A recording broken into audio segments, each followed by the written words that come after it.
Senators from both parties warned of the role of Russian misinformation on Wednesday in a hearing on the Kremlin's meddling in the 2016 election.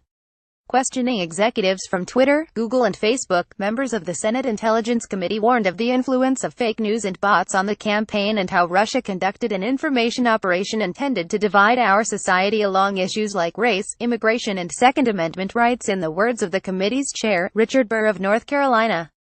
However, there were partisan divides in how the concern was phrased.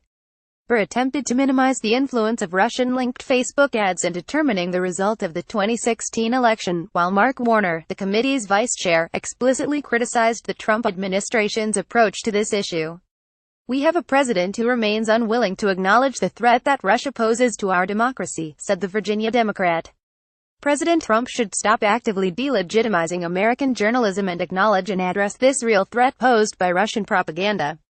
Warner also raised concern about the sheer scope of misinformation on social media.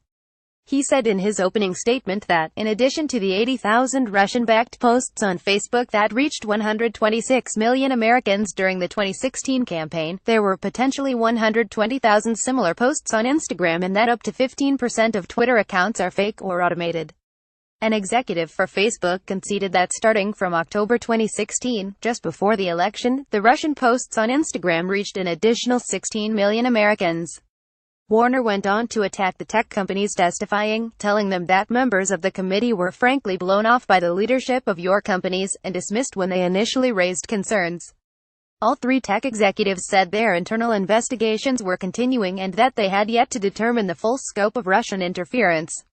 Warner's outrage was shared by other members, including Democrat Dianne Feinstein of California, who explicitly told the tech executives, "I don't think you get it," and described Russian interference as the beginning of cyber warfare.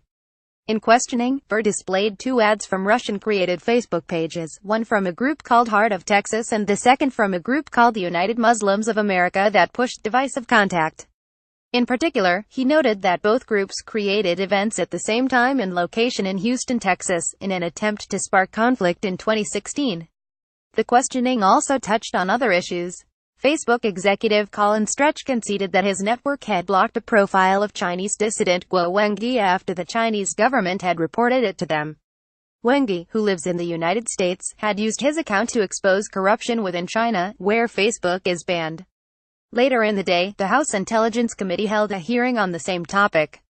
The hearing included the release of a number of Facebook ads used by Russia during the 2016 election and the concession from Stretch that Facebook did have an obligation to prevent foreign interference in the election and that foreign interference represented an existential threat to our democracy. The South Carolina Republican Trey Gowdy berated the executives over fake news. "For the life of me, I do not understand how a republic is served by provably intentionally false information," said Gowdy. "And I get it that you don't want to be the arbiter of opinion. I don't want you to be, either. But today is not Thursday. So if I say it is, I swear I don't understand how my fellow citizens benefit from me telling them something that is demonstrably false and saying it with the intent to deceive. For the life of me, I don't get it." However, his colleague Chris Stewart, of Utah, claimed fake news is in the eye of the beholder and defended a story run on the conspiracy theory-peddling website InfoWars. The Senate Intelligence Committee's hearing came a day after the Senate Judiciary Committee held a similar session on Russian use of social media to influence and interfere in the 2016 election.